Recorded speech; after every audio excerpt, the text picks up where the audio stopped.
Assalamualaikum warahmatullahi ta'ala wabarakatuh. Alhamdulillahirabbil alamin, wassalatu wassalam ala sayyidil mursalin wa ala alihi wa sahbihi wa man tabi'ahum bi ihsanin ila yaumiddin. Nawaitu ta'alluma wa ta'lim wa nafa wal intifa wal ifada wal istifada wal hatha ala tamassuki bi kitabillahi ta'ala wa sunnati rasulihi wa du'a ilal huda wa dalalata ala al khair wa ibtigha'a mardatihi wa qurbihi wa thawabihi subhanahu wa ta'ala. Allahumma faqihna fid din wa alimna ta'wil. Rabbi shrah li sadri wa yassir li amri wahlul 'uqdatam min lisani yafqahu qawli waj'alni waziran min ahli. Bismillahirrahmanirrahim. Bismillahirrahmanirrahim. Bismillahirrahmanirrahim. Bismillahirrahmanirrahim. Bismillahirrahmanirrahim. Bismillahirrahmanirrahim. Alhamdulillah, pada hari ini insyaallah kita sampai ke niat yang terakhir. Alhamdulillah. Sampai pada niat yang terakhir di dalam niat untuk pergi ke masjid. Oke. Siap.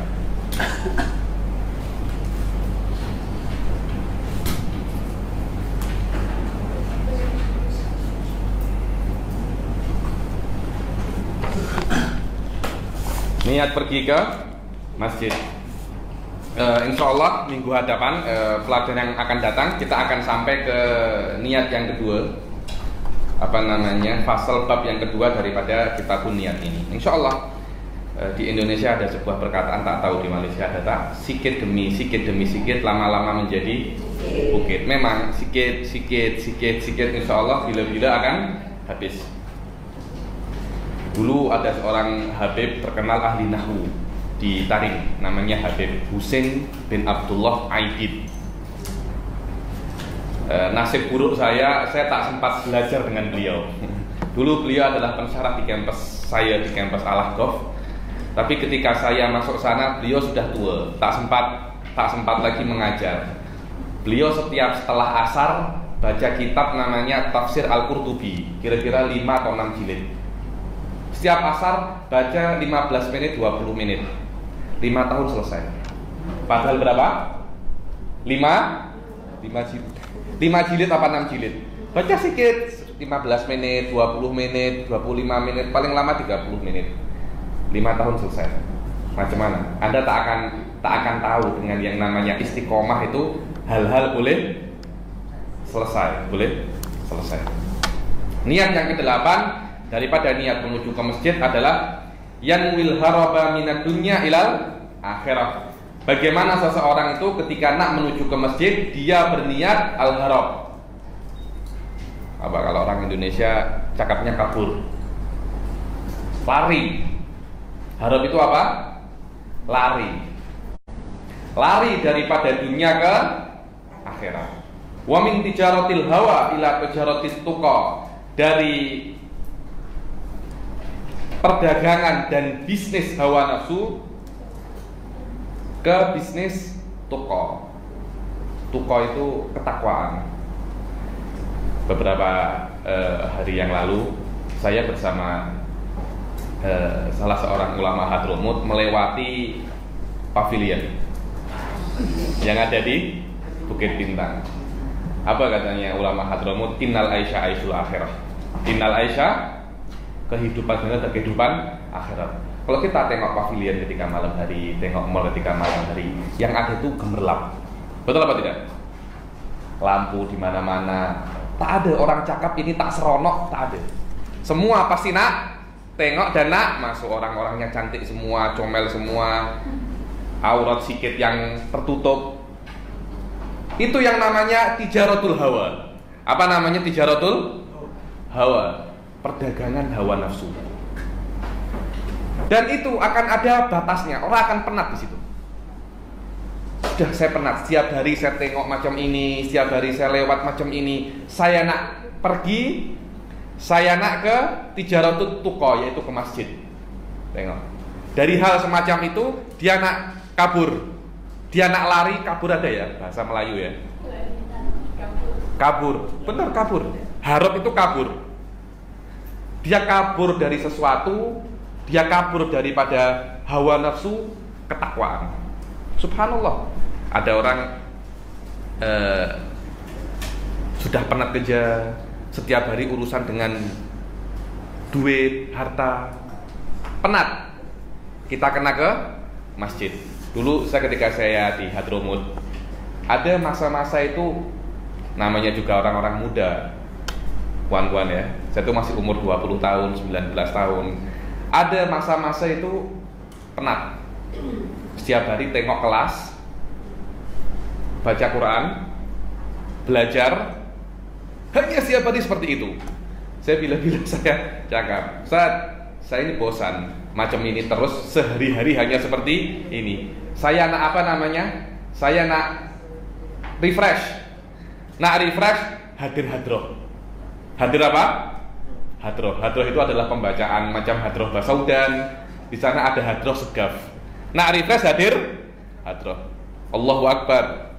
Kawan-kawan saya kalau refresh ke disco.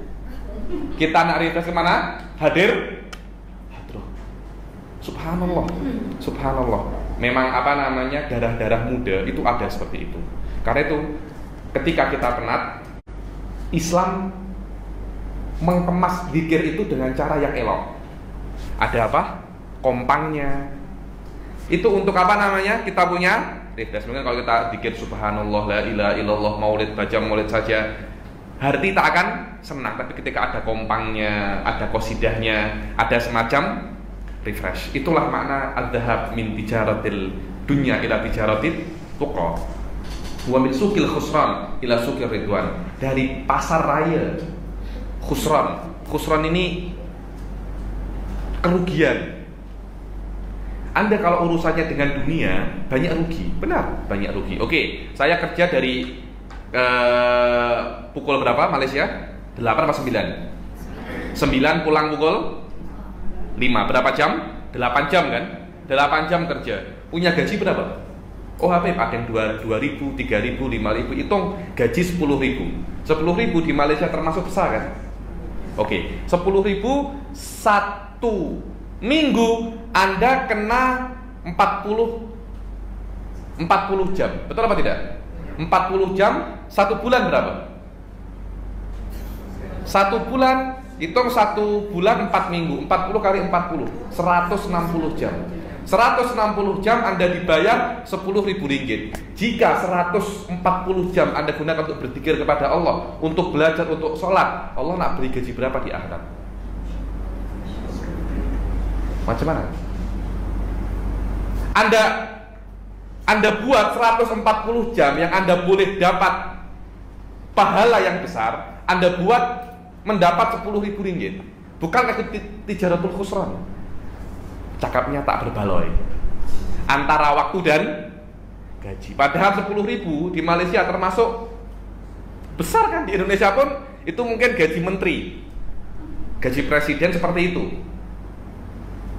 Tapi sebesar itu pun kalau kita tengok dengan waktu yang habis, tak berbaloi.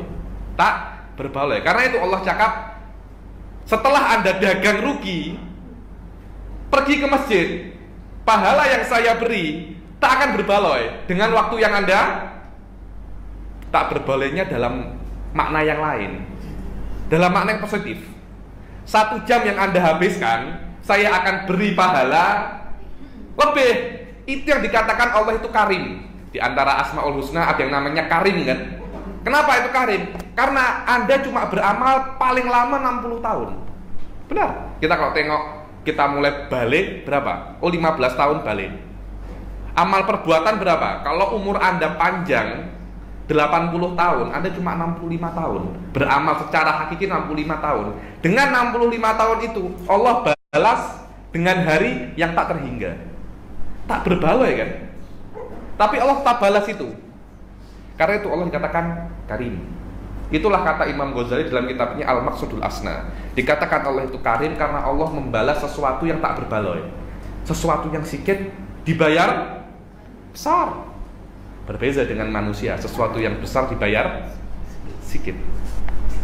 Wa min abna'id dunya ila ikhwanihi min abna'il uqba. Dari Anda bertemu orang-orang dunia, Anda bertemu orang-orang akhirat. Pernah Anda ke pavilion bertemu hanya ashabud dunia, orang shopping, tengok ini, tengok itu, orang-orang dunia. Orang-orang nak fulus, orang-orang nak uang. Berbeza dengan Anda ke tempat-tempat semacam ini. Tak ada orang nak uang di sini. karena tak ada yang bagi-bagi uang. Ini yang namanya abnaul uqbah, orang-orang yang hanya ingin akhirat. Qala Allah Ta'ala fafirru ilallah. Fafirru ini maknanya larilah kepada Allah. Kalau Anda sudah penat di office Anda sudah penat dengan kerjaan Anda, lari kepada Allah. Macam mana nak lari kepada Allah? Yakni larilah ke rumah Allah. Di rumah Allah Anda akan ketemu dengan Allah. Wa qala ba'duhum fi makna qaulihi ta'ala wa man dakhalahu kana amina. Dan sebagian daripada ulama mentafsirkan firman Allah wa man dakhalahu kana amina. Barang siapa dakhalahu, masuk ke dalamnya, maka dia aman. Masuk ke apa di sana translate-nya? Barang siapa yang tak ada ke Baitullah. Karena kata-katanya hu itu maknanya nya.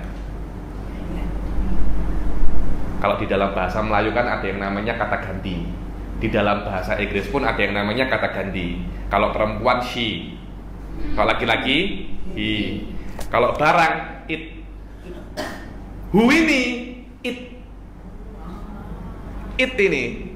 Lah, it ini apa? Dia ini kata ganti untuk orang ketiga, untuk benda yang tak tampak. Apa ini? Waman dakhalahu, yang masuk ke dalamnya. Apa? Nih? Niat. Yang masuk ke dalamnya. Hu itu nya. Maka dia aman. Para ulama akan beradu tafsir di sini untuk menjelaskan kata-kata nya ini apa. Kita kalau tanya ya, ini kepunyaannya, nya ini siapa? Orang yang ketiga, siapa itu? Siti kah? Zaman kah? Fulan kah? Otaknya itu adalah Siti. Otak suan itu adalah zaman. Nya. Terus nya ini siapa? Orang akan beradu tafsir di sana. Sekarang ada kalimat Allah waman dakhalahu, yang masuk ke dalamnya maka dia aman. Nya ini apa sebenarnya? Masuk ke dalam rumah boleh juga dikatakan dia selamat. Masuk ke dalam office dikatakan dia selamat. Masuk ke dalam pavilion nya juga boleh. Apa nya ini sebenarnya apa? Tengok. Qala hiya, nya tadi ini itu adalah masajid. Waman dakhalahu, barang siapa masuk masjid maka dia amin. Dia aman. Masjid macam apa? Enak kan? Masjid banyak. Terus kalau memang aman, macam mana amannya? Aman dari pembunuhan, aman dari godaan, atau aman dari apa? Semua adalah tempat bagaimana kita para ulama itu beradu tafsir di situ. Terus ilmu itu di sini, Wan. Ilmu itu bukan cuma kita barang siapa masuk ke dalamnya maka dia aman. Apa itunya? Kalau nak mengajar macam itu senang-senang saja sebenarnya. Cuma tak akan membuat kesan kepada orang, tak akan membuat kesan. Karena ilmu itu, mengajar itu bagaimana Anda menjelaskan dan Anda membuat kesan di dalam hati orang. Sekiranya orang lain berpikir seperti Anda. Itulah yang namanya mengajar. Qala hiyal masajid. Barang siapa masuk ke dalamnya, yakni masuk ke dalam masjid-masjid, maka dia aman. Pendapat lain mengatakan nya ini Mekah, walaupun tak masuk masjid. Karena Mekah itu besar kan? Masjidil Haram hanya sebagian dari Mekah. Mekah itu kota, Masjidil Haram hanya sedikit saja daripada kota Mekah. Waman dakhalahu, barang siapa masuk kota Mekah walaupun tak masuk Masjidil Haram, maka dia aman. Tengok. Wakila hiyal jannah, surga. Waman dakhalahu, barang siapa masuk surga. Jadi tak hanya masuk masjid, tapi masuk surga. Sekarang ada 3 pendapat untuk mentafsirkan kata-kata nya. Satunya masjid, satunya Mekah, satunya surga. Mana yang lebih benar? So, tengok. Mana yang lebih benar? Saya tengok dari saya baca kitab ini, kelihatannya Habib saat ini condong kepada pendapat yang terkuat adalah masjid. Kenapa? Karena itu masjid beliau letak yang paling pertama. Yang paling biasanya tafsir yang paling pertama dialah yang paling kuat.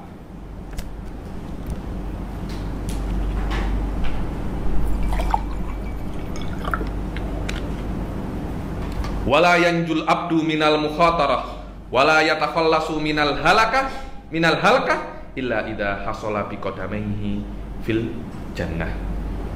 Dan tafsir yang ketiga adalah surga, yang mana seorang hamba, subhanallah, yakni tawaduknya seorang ulama, seorang hamba tidak akan selamat daripada bahaya dan kehancuran ketika 2 kakinya sudah masuk surga.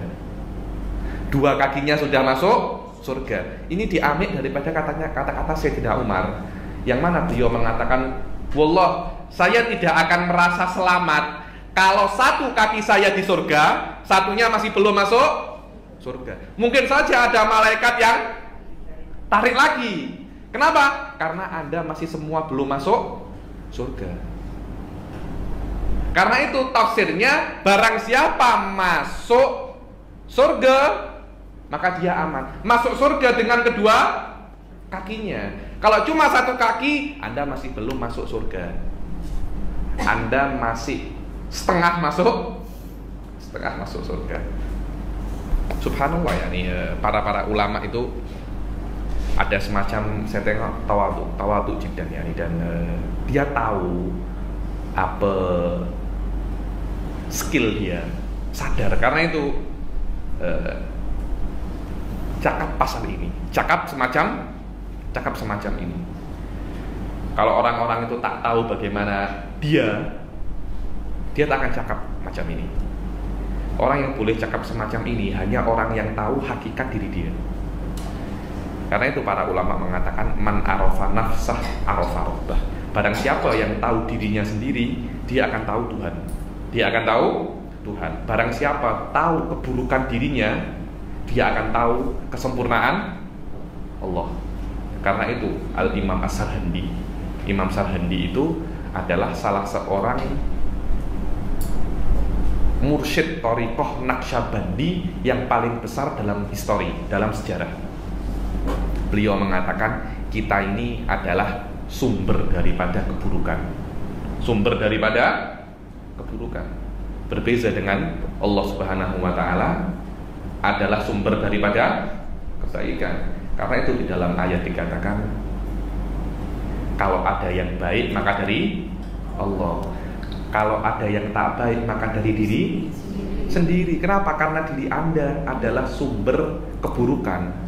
Anda dulu tak ada, kemudian ada, kemudian mati jadi cacing. Keburukan kan? Orang hidup pun semua ada keburukan. Masih hidup ini, bawa najis kemana-mana. Di dalam kita punya perutnya apa? Najis kan? Besar sikit, penyakit tak terhingga. Penyakit tak terhingga. Saya minggu lalu terkena ulcer. Saya cakap, ya Allah, ulcer sikit saja, semua tak sedap. Minum tak sedap, makan tak sedap, cakap pun tak sedap. Saya punya kawan merokok. Habib, kalau orang terkena ulcer merokok pun tak sedap. Apa mak? Tak sedap semua, padahal cuma ulcer. Ulcer ini apa? Ulcer ini hanya sedikit luka ada di mulut atau di lidah, tapi buat semua badan sakit semua. Maknanya apa? Kita ini lemah. Ulcer saja buat kita tak berdaya. Wallah tak berdaya. Nak cakap malas, nak cancel malu karena poster sudah keluar. Macam mana? Terpaksa mengajar. Sakit semua, mulut sakit semua, sakit. Saya cakap wallah ya, man arafa nafsah arafa rabbah. Manusia dengan kesombongannya, dengan PhD yang dia ambil, master itu semua, sama Allah diberi ulcer. Satu ulcer saya tengok, kalau ada 2 ulcer mati mungkin saya. Kalau ada 2 ulcer habis mungkin saya ini. Tak boleh cakap, satu saja tak boleh cakap. Apalagi kalau ada 2. Jangan sombong, karena Anda ini adalah pusat daripada keburukan. Anda ini adalah pusat daripada keburukan. Semua yang ada di diri Anda yang Anda kira itu kebaikan adalah keburukan. Rasa rindu yang Anda kira itu kebaikan itu adalah keburukan. Anda rindu karena Anda tidak mampu untuk bertemu. Betul apa tidak? Kalau Anda mampu untuk bertemu, Anda tak akan rindu. Karena itu, rindu menunjukkan ketidakmampuan Anda. Kenyang bukan nikmat. Kenyang itu adalah hilangnya sakit, berbeza. Hilangnya sakit itu bukan nikmat. Tidak ada sesuatu nikmat hakiki dalam diri manusia kecuali ilmu. Kecuali ilmu adalah nikmat al-hakiki. Benar, para ulama mengatakan nikmat hakiki yang ada dalam diri manusia adalah ilmu. Karena itu pada hari kiamat Anda akan diberi ilmu tentang Allah Subhanahu wa ta'ala. Ilmu yang di para ulama ahli sunnah mengatakan ru'yatullah, tengok Allah Subhanahu wa ta'ala. Maknanya Allah akan memberi kita ilmu tentang siapa Allah sebenarnya. Yang mana di dunia ini kita cuma diberi ilmu sedikit saja tentang Allah. Di Melayu diajarkan sifat 20, padahal sifat Allah lebih daripada 20. Kita cuma diberitahu berapa? 20 ini mungkin sekarang ada ribuan research PhD dan master tentang sifat 20. Saya bayangkan kalau Allah beri 30 macam mana? Mungkin orang akan pening semua.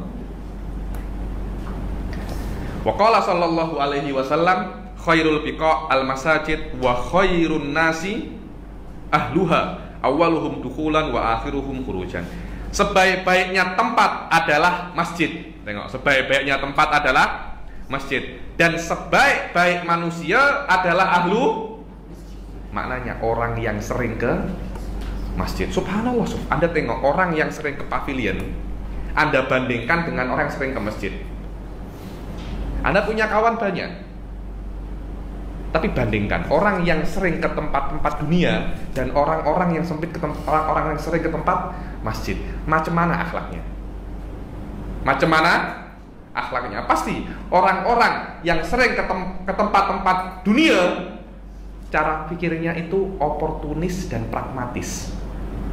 Hanya keuntungan. Tak tengok Anda, tak tengok siapa. Yang penting apakah Anda ada keuntungan duniawi terhadap saya. Tak ada, go ahead, pergi. Saya tak perlu Anda. Berbeza dengan orang-orang yang sering ke majelis taklim, berbeza dengan orang-orang yang sering ke masjid. Mereka akan mempunyai persepsi terhadap Anda berbeza. Oh, orang ini adalah orang yang sering ke masjid, saya boleh mengambil pahala dari dia, bukan mengambil uang. Karena itu orang yang sering ke majelis taklim, orang yang sering ke masjid, oleh Allah dicakap khairun nas, sebaik-baiknya manusia. Kalau Anda tak percaya, coba bikin survei kawan Anda 3 saja. Kawan Anda yang sering ke tempat-tempat semacam itu dan kawan Anda yang sering datang ke masjid, macam mana akhlaknya? Anda akan terperanjat dengan hadis Rasul Shallallahu Alaihi Wasallam. Awaluhum dukulan wa akhiruhum khurujan. Yang paling mulia lagi, yang paling awal datangnya, paling akhir pulangnya. Wa qala ba'duhum fi makna qaulihi ta'ala wa man dakhalahu kana aminan kila al masajid. Dan sebagian daripada ulama mengatakan bahwasanya makna ayat wa man dakhalahu kana amina, barang siapa yang masuk ke dalamnya maka dia aman.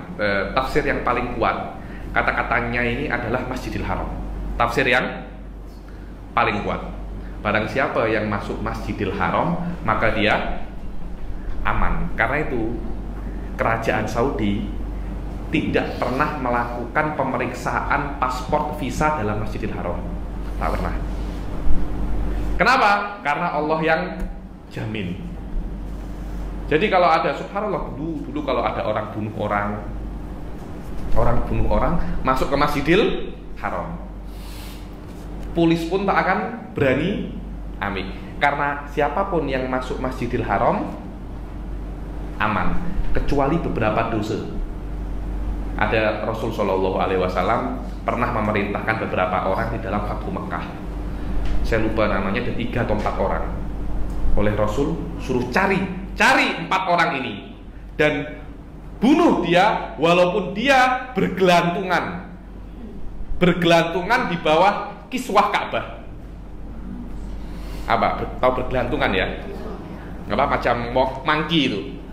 Macam monkey, dia bergelantungan di kiswah Ka'bah. Bunuh dia. Kenapa? Karena dia sudah buat hal yang teruk kepada Islam.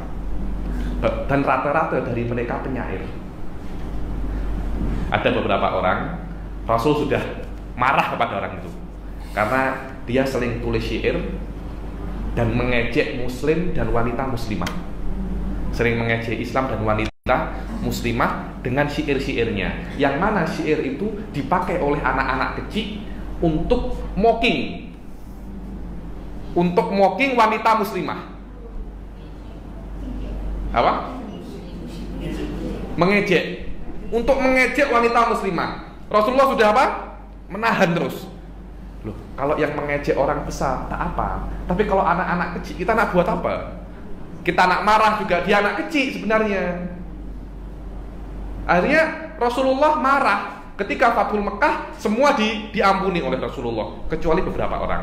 Buru orang ini karena dia sudah buat hal yang teruk kepada Islam, sampai kata Rasulullah, walau ta'allaku ala sitaril Ka'bah, walaupun dia itu bergelantungan macam monkey di bawah kiswah Ka'bah. Kenapa? Karena dosa dia sudah tak boleh diampuni.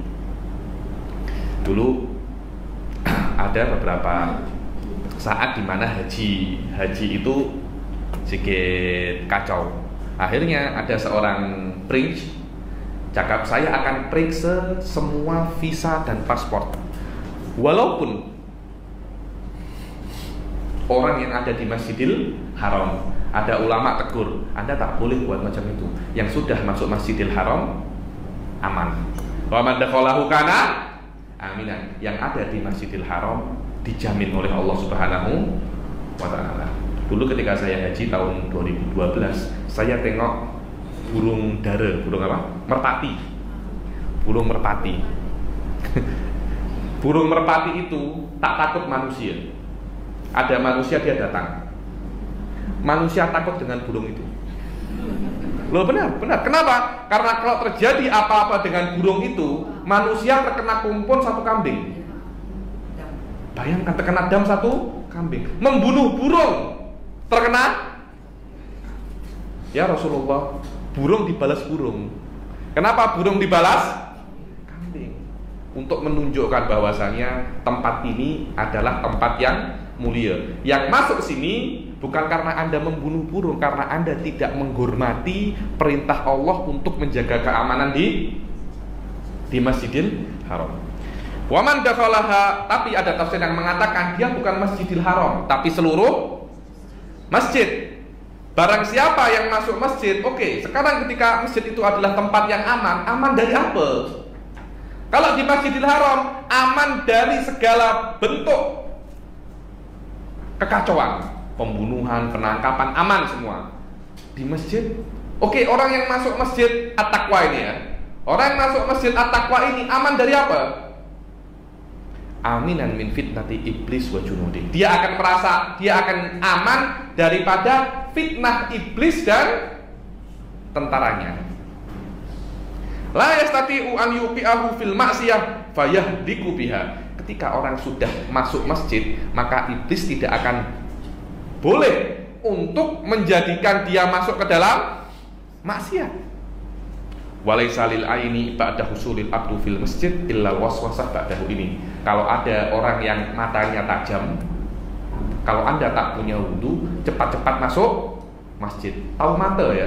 Biasanya orang Arab cakap kena apa? Kena mata. Alhamdulillah orang Nusantara ini matanya tak ada yang tajam. Alhamdulillah itu bila-bila nikmat. Orang Indonesia, Malaysia, Singapura ada tapi sedikit. Berbeza dengan orang Arab. Ain itu kena ain itu. Ain itu mata. Beberapa matanya orang ini tajam. Dia boleh yang tajam ini dalam keadaan tertentu dia boleh bunuh orang. Dia boleh bunuh orang. Di Hadramut, kota yang matanya paling tajam itu namanya Shibam. Shibam. Saya pernah kesana beberapa kali, saya kesana ke Shibam itu. Orang-orang Hadramut cakapnya New York Hadramut. New York Hadramut. Kenapa? Karena venue-nya tinggi-tinggi sangat. Katanya tolong mak tinggi sangat. Mungkin dia tengok macam patung Liberty, macam WTC yang hancur itu. Tinggi-tinggi memang, tinggi-tinggi. Suatu saat di Shibam ini ada orang rehlah. Apa rehlah itu? Rehlah. Bercuti dan masih awal-awal masuknya bus ke Shibam. Orang Shibam tengok bus ini hairan. Biasanya kan tengok subhanallah di Hadramut itu mau keretanya kecil-kecil saja, pijet. Yang kecil-kecil tak ada, kereta besar-besar tak ada. Pertama kali tengok kereta besar, takjub, hairan. Alamak, macam ular besar. Macam itu. Oh, ulahnya besar sangat. Mata dia berpengaruh, accident, semua mati. Karena itu kalau Anda takjub kepada sesuatu, cakap subhanallah atau bersolawat atau dalam keadaan berwudu. Begitu pula orang kalau kemana-mana jangan dalam keadaan tidak berwudu. Karena bila-bila ada orang yang matanya tajam tengok Anda handsome atau masya Allah puji Anda dan dia lupa untuk cakap subhanallah, itu boleh berefek kepada Anda. Wudu itu adalah apa? Shield dari hal-hal semacam itu. Ada lagi tengok apa? Yang traktor yang untuk mengambil tanah itu. Apa namanya itu? Eskavator. Yang untuk itu loh, untuk ambil tanah. Ya itu. Tengok itu. Masya Allah. Ini kereta macam orang berdoa. Macam ini kan? Bentuknya macam ini kan? Macam orang berdoa. Kalau nak berdoa, doakan saya juga. Esoknya mati. Kereta itu rusak. Apa? Eskavatornya itu rusak. Kenapa? Terkena air. Kalau Anda masuk masjid, Anda aman daripada air ini. Daripada air. Alhamdulillah orang-orang Nusantara ini airnya lemah. Airnya lemah, tak macam orang-orang Arab. Orang-orang Arab ini ada beberapa orang airnya itu kuat, dan ada beberapa orang Arab kerjanya hanya menyembuhkan orang dari air. Ada terkenal beberapa di antaranya itu Habib Abu Bakar, Habib Aidrus bin Smith. Kalau terjadi apa-apa, ain itu Habib terkena ain, dia suruh ambilkan air, dia doakan, terus minum, esok sembuh.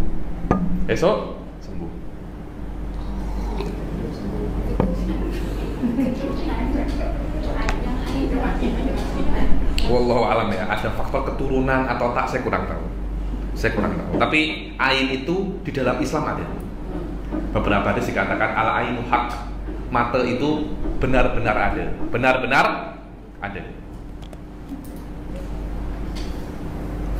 Mungkin sekarang kalau ada orang mempelajari hipnotis, kan tengok mata saya. Loh iya apa tak? Tengok mata saya tiba-tiba hilang semua. Jadi maknanya mata itu mempunyai kuasa. Bagaimana kuasanya? Wallahu alam. Itu bukan tajuk saya. Itu bukan tajuk saya. Saya cuma tahu mata itu punya kuasa. Kuasanya macam mana? Mungkin boleh tanya Kak Mimi. Saya pernah beberapa kali saya tengok ada orang buat macam itu. Ada anak kecil, nakal sangat. Diambil sama dia, tengok mata saya, tengok. Saya lihat, tengok. Saya pun tak boleh tengok mata dia. Nanti saya yang terhipnotis. Tengok mata saya, tengok. Tak boleh nakal ya? Iya, sekarang pulang dengan maknya. Iya, pulang. Pada sebelum itu nak diajak pulang, menangis tak mau berhenti. Menangis tak mau berhenti. Di Indonesia ada beberapa cara untuk mengobati adik merokok dengan hipnotis. Diobati. Jadi orang itu kalau sudah adik merokok tak boleh berhenti. Terus kalau tak merokok merasa apa? Ada yang kurang, terutama setelah makan. Kawan-kawan saya yang merokok setelah makan katanya orang yang makan tak merokok macam dia dipukul tak boleh balas. Macam itu, saya punya kawan macam itu. Barang siapa yang makan tak merokok, maka macam orang pukul dia tak boleh balas. Terus dia akan merokok terus. Padahal dokter sudah cakap Anda kalau merokok Anda mati. Habib, saya nak merokok, tapi saya tak boleh berhenti untuk merokok. Akhirnya dia datang ke orang hipnotis itu. Tolong hipnotis saya. Ya, dia tengok, saya setiap tengok rokok macam tengok apa?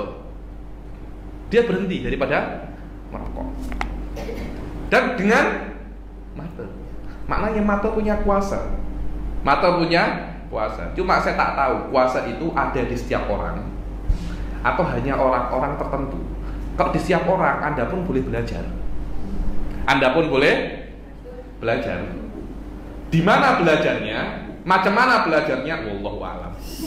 Saya pun kalau tahu saya juga nak belajar sebenarnya. Apa? Sibang. Tak tahu lagi. Fa idza dafa'al abdu dzalika kullahu wa bakara hasalalahul fawzul adzim. Wa qila husunul mu'min min iblis arba'ah, dan dikatakan husun itu adalah benteng. Benteng seorang mukmin daripada iblis itu ada 4. Yang pertama adalah masjid. Yang kedua adalah membaca Quran. Bitafakur maknanya Anda baca dan renungi maknanya, bukan cuma baca. Wan nadhar ila wajhil alim az-zahid, dan tengok ke wajah orang yang alim, bukan hanya alim, zahid, tidak suka dunia. Dan yang keempat adalah as-shalah, salat. Wa khairuhunna an-nadhar yaqa'u indal waswasah.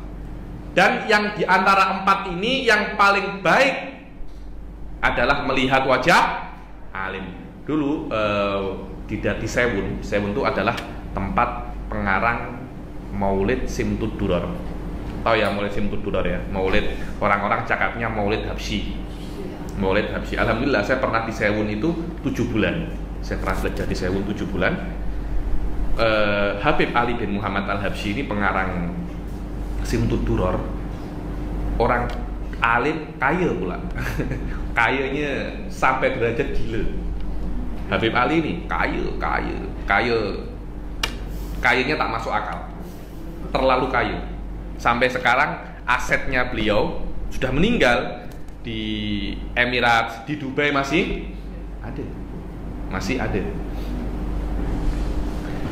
Habib Ali bin Muhammad Al-Habsyi ini orang-orang tua cakap kepada saya, dulu kita, ayah-ayah kita atau atuk kita, kalau imannya itu berkurang, maknanya kan bila-bila kita ini kan ada hari ibadah semangat, ada hari berkurang.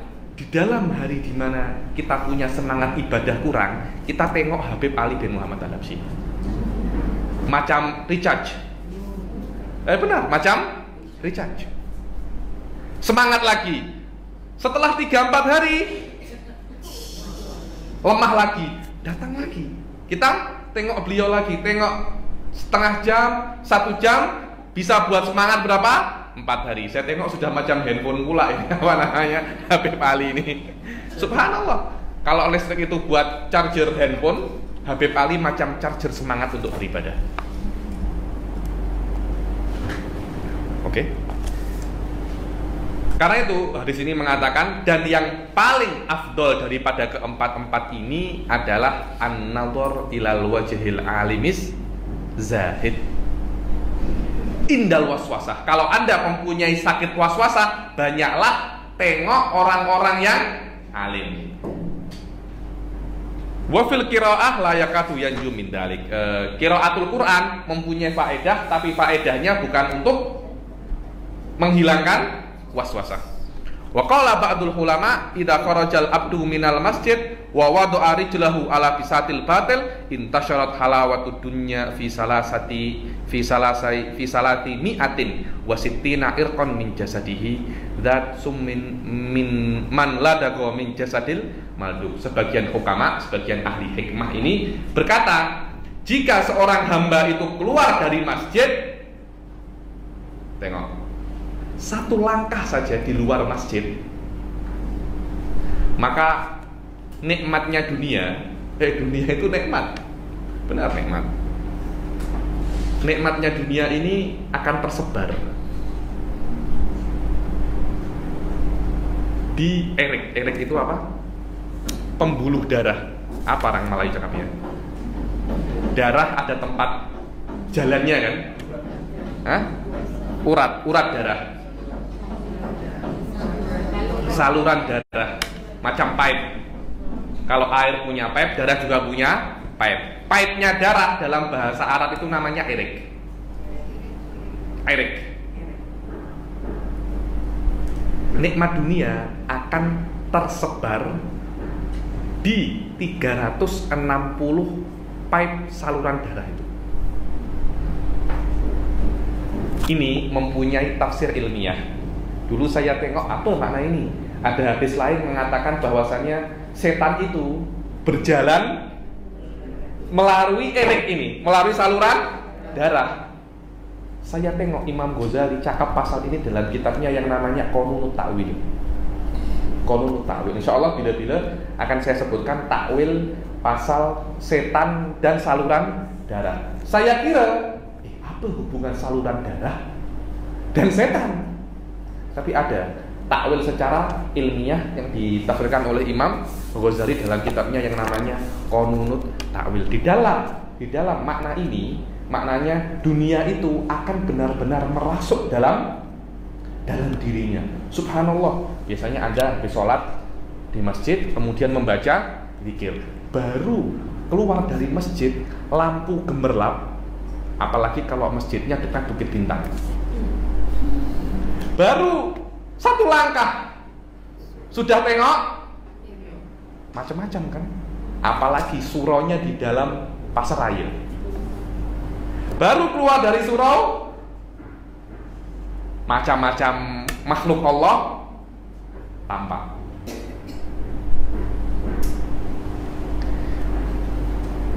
Dan setiap halawatud dunia ini mempunyai racun. Mempunyai racun yang zatusum, dia mempunyai racun yang berbahaya. Tak akan tahu dia itu terkena racun ini kecuali ahlul ma'rifah billah subhanahu, kecuali wali Allah. Subhanallah, ada semacam itu. Ada apa namanya? Setiap maksiat, wan itu macam penyakit. Setiap penyakit ada obatnya. Kalau sakit-sakit, contoh pening, obatnya Panadol. Nanti ada apa namanya, ulcer, obatnya Bunjela. Ada kan? Setiap penyakit ada obatnya. Anda pikir maksiat itu penyakit? Maksiat itu penyakit. Maknanya setiap maksiat ada obatnya. Yang boleh tahu itu Nabi dan para walinya. Karena itu Nabi bila-bila tengok orang, Nabi, apa amal yang paling baik untuk saya? Anda berbakti kepada orang tua. Maknanya Anda punya penyakit. Yang penyakit itu obatnya hanya berbakti. Ada lagi orang tanya, ya Rasulullah, apa amal yang paling afdol untuk saya? tengok sakit apa nih orang. Dengan mata kenabian Rasul, dia boleh tahu sakitnya apa. Oh, Anda punya sakit, obatnya banyak-banyak sholawat. Anda kena banyak-banyak sholawat. Itulah yang dinamakan kenabian. Ada semacam sixth sense di dalam diri manusia yang dia boleh tahu penyakit apa di dalam diri manusia. Macam dokter. Dokter sudah expert, tak yah dia buat apa? Cek-cek. Tengok saja, tengok kulitnya kuning, ini Anda kena penyakit ini. Saya dulu pernah saya punya motosikal di mana namanya? Di Tarim. Saya ke bengkel. Tak ya, dia cuma nyalakan apa? Engine, dia dengar saja. Di sini problem. Wali kah Anda? Wali kah Anda? Tak, bukan wali. Karena memang saya sudah expert. Saya tahu bunyi semacam ini problemnya di sini. Tak ya saya buat full check terhadap motosikal Anda. Tak ya, saya sudah tahu apa problemnya. Begitulah yang namanya Rasul Shallallahu Alaihi Wasallam. Rasul itu macam dokter, tapi dokter untuk hati. Kemudian wali-wali setelahnya juga dokter, walaupun kemampuan kedokterannya tak sehebat Rasul Shallallahu Alaihi Wasallam. Dia boleh tahu, para wali itu boleh tahu. Oh, Anda punya problem di sini. Apa amal yang terbaik untuk saya? Oh, Anda kena puasa. Oh, Anda kena macam ini. Anda kena macam ini. Itulah sebenarnya halawatu dunia, nikmatnya dunia atau apapun itu. La yasyhadu laka illa ahlul ma'rifah billahi ta'ala intaha an ilmil qulub di Abi Thayyib Al-Makki, dari kitab Ilmul Qulub kepunyaan Abi Thayyib Al-Makki. Mulakhas niyatul ikhtilaf filal masjid. Mulakhas ini adalah ringkasan yang kita baca semua, ada sekitar 8 kan? Sekitar 8. Apa 8 niat untuk pergi ke masjid? Yang pertama adalah berziarah kepada Allah. Yang kedua adalah untuk mendapatkan kontrak dari Allah agar menjadi orang yang mendapat syafaat. Yang ketiga adalah mempersikit hal-hal yang orang ahli surga itu menyesal. Yang keempat, berlomba-lomba untuk siapa yang paling cepat ke rumah Allah, dan berlomba-lomba siapa yang paling cepat menjawab perintah Allah. Karena Allah memerintah hayya alas sholat, mari sholat. Yang kelima adalah menunaikan amanat yang sudah diwajibkan oleh Allah di alam zar. Yang keenam adalah memakmurkan masjid dengan sholatnya agar menjadi orang yang diakui oleh Allah bahwasanya dia orang yang beriman. Yang ketujuh adalah al-amr bil ma'ruf wan nahi anil mungkar. Dan yang terakhir adalah yang barusan saya jelaskan, adalah lari daripada dunia ke akhirat, lari daripada perdagangan yang merugi ke perdagangan yang untung. Dan yang setelahnya adalah Al-Habib Sa'ad menyebutkan doa yang paling lengkap, untuk pergi ke masjid. Di situ ada bahasa Arabnya?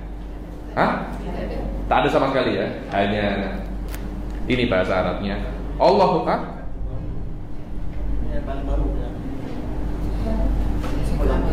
Semua lama ya. Habis sudah. Tak ada lagi. Setelah itu tak ada lagi. Oh, itu dalam masjid. Di tempat saya ini ada lagi 9 dan 10 hanya doa pergi ke masjid dan doa masuk ke masjid. Saya baca saja untuk tabarruk. Setelah itu kita akhiri, dan yang akan datang kita akan masuk niat duduk di masjid. Adapun niat untuk pergi ke masjid, bukan niat, doa untuk pergi ke masjid. Allahumma ja'al fi qalbi nuran wa fi lisani nuran wa fi sam'i nuran. Ya Allah, jadikanlah di dalam hatiku cahaya, dan di dalam lisanku cahaya, dan di dalam pendengaranku cahaya, dan di dalam mataku cahaya. Wa fi basari nuran. Wa min fawqi, di atasku cahaya, di bawahku cahaya, di kananku cahaya. Wa min tahti nuran, wa an yamini nuran, wa an shimali nuran. Di kiriku cahaya. Wa min amami nuran, wa min khalfi nuran. Wa ja'al fi nafsi, dalam diriku nuran. Wa a'zim li nuran, wa a'zim li nuran. Ya Allah, jadikanlah cahaya di dalam diriku dan besarkanlah cahaya, terangkanlah cahayanya. Wa ja'al li nuran, jadikan aku cahaya. Kan sekarang kita ini bukan cahaya. Jadikanlah kami ini, makna jadikan kami ini cahaya ini bukan apa. Maknanya jadikanlah kami ini cahaya agar orang boleh untuk mengambil cahaya dari kami. Maknanya jadikanlah kami orang-orang yang alim, agar kita boleh untuk menggait orang ke jalan yang benar. Karena yang namanya cahaya itu boleh untuk menerangi hal yang gelap. Para ulama itu mengatakan ilmu adalah cahaya. Ilmu adalah cahaya. Jadikanlah kami cahaya, jadikanlah kami orang-orang yang alim. Wa ja'alni nuran. Allahumma a'tini nuran. Wa ja'al fi asabi nuran. Ya Allah, berikan aku cahaya dan jadikan urat-urat kami cahaya, dan jadikan di dalam daging kami cahaya, di dalam darah kami cahaya, dan di dalam rambut kami cahaya, dan di dalam kulit kami cahaya. Allahumma inni as'aluka bihaqqi sa'idina alaik wa bihaqqi mamsyaya hadza ilaik. Ya Allah, sesungguhnya aku meminta kepadamu dengan derajat bihaq, dengan hak orang-orang yang meminta kepadamu, dan dengan hak jalanku kepadamu. Karena ketika itu dia sedang berjalan ke masjid. Wa bihaqqi raqibina ilaik fa inni lam akhruj asyaran wala bataran wala riya'an wala sum'ah. Ya Allah, aku ini pergi ke surau ini, aku bukan nak niat buruk, aku bukan nak menolak kebenaran, aku bukan niat untuk riya, aku bukan juga niat untuk sum'ah. Ada riya, ada, sudah saya pernah jelaskan apa bezanya, pernah kan? Walakin kharajtu ittiqa'a sakhatik wa ibtigha'a mardatik. Akan tetapi aku keluar untuk meminta perlindungan daripada sakhatik, kemarahanmu, dan ingin mencari ridhomu. Dan aku juga keluar ke masjid ini agar engkau memasukkan aku ke surga dan menjauhkanku dari neraka. Setelah masuk ke masjid, ketika dia nak masuk ke masjid, doanya apa? A'udzubillahil azim wa biwajhihil karim wa sultanihil qadim minasyaitonir rajim. Bismillah wa billah wa salatu wassalam ala rasulillah. Allahumma ftahli abwaba rahmatik. Biasanya doanya cuma bismillah, Allahumma ftahli abwaba rahmatik. Biasanya orang-orang cuma baca itu saja. Akan tapi doa yang paling lengkap ini, yang paling lengkap ini. Wallahu a'lam bishawab. Ada yang nak tanya? Sila. Tulisnya yang pasal 360 ringan. Ditulisnya di sini ketika seorang keluar dari masjid, lalu kakinya diletakkan di karpet, meski penuh kebatilan, maka manisnya di dunia akan pudar oleh 360 keringat yang menitis. Hal ini tidak terlihat kecuali bagi Bukan macam itu terjemahannya. Bukan macam itu terjemahannya. Salah itu terjemahannya. Jadi macam ini, Sof. Sekarang Anda kan di masjid. Sekarang Anda di masjid. Kemudian Anda ke masjid itu kan sudah ada macam, oh saya ini habis beribadah. Hati Anda tenang. Kemudian Anda akan keluar dari masjid. Tempat di luar masjid berbeda dengan tempat di dalam masjid. Ibaratnya masjid itu kebenaran, di luar masjid itu kebatilan. Ketika Anda sudah masuk, Anda melangkah satu langkah di luar, karpet itu memang karpet. Karpet itu adalah sebuah konotasi bahwasanya kebatilan itu seronok. Kebatilan itu seronok. Seronok mana? Masuk masjid atau masuk pavilion? Pavilion seronok, seronok. Tapi ketika Anda masuk itu dan Anda tengok, Anda melangkah satu langkah saja, masjid nikmat dunia kan? Masuk ke 360 urat, bukan keluar daripada keringat. Maknanya terbalik nanti. Maknanya terbalik. Tak tahu, saya kena cek siapa yang translate itu. Depan kena izin kepada suami dulu. Terus kewajibannya yang di rumah kan selesaikan dahulu. Anaknya macam mana? Cakap. Hadis mengatakan la tamna'u ima Allah masajidallah. Rasul cakap, jangan Anda larang wanita untuk ke masjid. Tapi cuma ada syaratnya. Kena izin suami. Suami macam mana? Jangan suami tak boleh keluar, Anda tetap keluar. Akhirnya keluar ke masjid bukan menjadi pahala tapi menjadi dosa. Wallahu a'lam. Katanya lagi? Sini.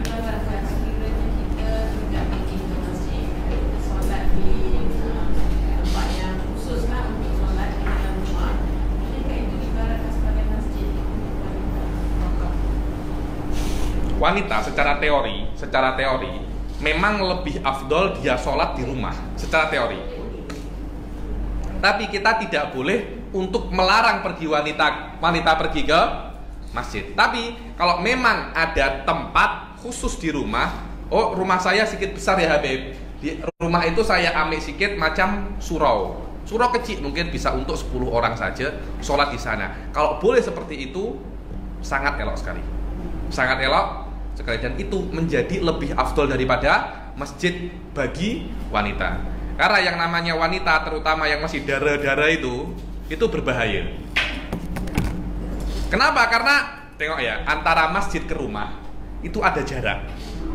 Mungkin 500 meter, 700 meter. Antara 700 meter antara rumah dan masjid itu boleh terjadi apapun.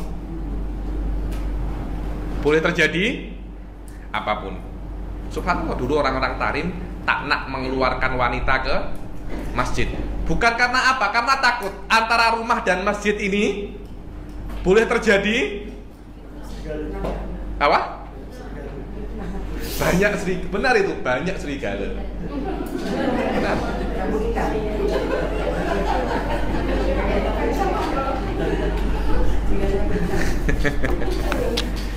Banyak serigala. Tapi kalau memang kita tengok ya, aman tak Habib, aman. Ini antara masjid dan rumah saya cuma 50 meter saja, berdekatan, tak apa.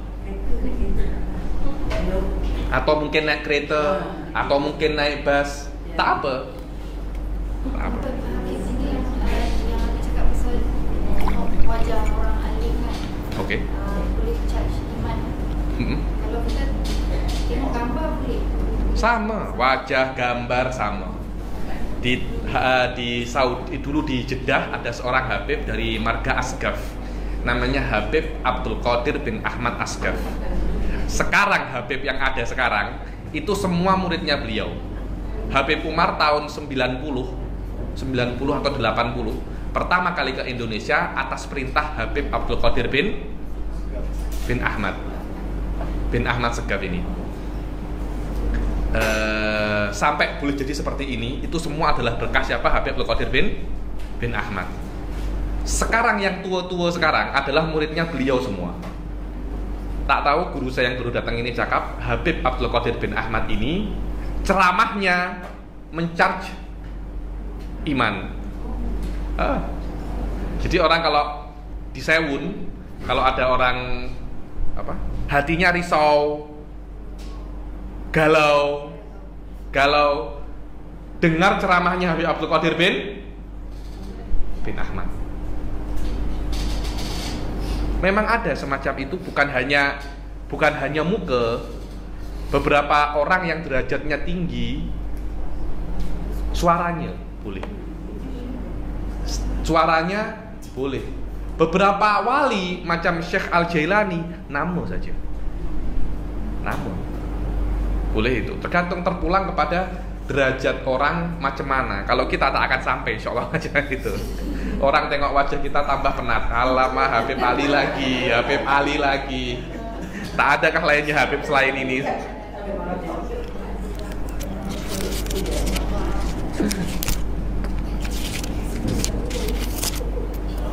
Tanya lagi. Alhamdulillah kita selesai satu bab. Kita selesai satu. Ada berapa niat ini? Tak sepanjang apa? Tak sepanjang yang pertama. Tak sepanjang yang pertama, insya Allah. Semoga apa yang kita baca di sini diberikan berkah oleh Allah Subhanahu wa taala dan kita diberikan istiqomah wal hidayah wa taufik untuk terus melaksanakan kelas-kelas ini dan dijadikan kelas ini penuh berkah wa yakunu hujjatan lana ala alaina yaumal qiyamah wa yaj'al hadza syihnan li imanina fid dunya qabla al-ukhra wa Allahumma arinal haqqa haqqa warzuqna tiba'ah wa arinal batila batila warzuqna jinabah rabbana atina fid dunya hasanah wa fil akhirati hasanah wa qina adzabannar wa sallallahu ala sayyidina Muhammadin wa ala alihi wa sahbihi wa sallam wa ala hadhihi niyyah wa ala kulli niyyatin shalihah wa ala ma nahwa astagfiruna salihun wa ila hadratin nabi Muhammad sallallahu alaihi wasallam. Al-Fatihah. A'udzubillahi minasyaitonir rajim. Bismillahirrahmanirrahim. Ar-Rahmanir Rahim. Maliki yaumiddin. Iyyaka na'budu wa iyyaka nasta'in. Ihdinas siratal mustaqim.